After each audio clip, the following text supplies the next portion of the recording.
বাবা মদিনার গোলামি নারে তাকবীর একটু অজুজে একটু আওয়াজ দিয়ে বলে নারে তাকবীর নারে রিসালাত নারে গৌসিয়া গৌসুল আজম মেজবান্ডারি প্রধান অতিথির আগমন প্রধান মেহমানের আগমন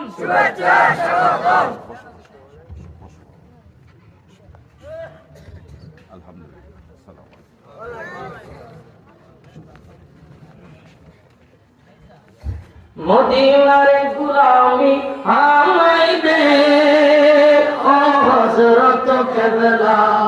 মদিনার গোলামি আমায় দে ও হযরত কেবলা মদিনার গোলামি আমায় দে পিছনে আওয়াজ করতেছ না মদিনার গোলামি আমায় দে ও হযরত কেবলা মদিনার গোলামি আমায় দে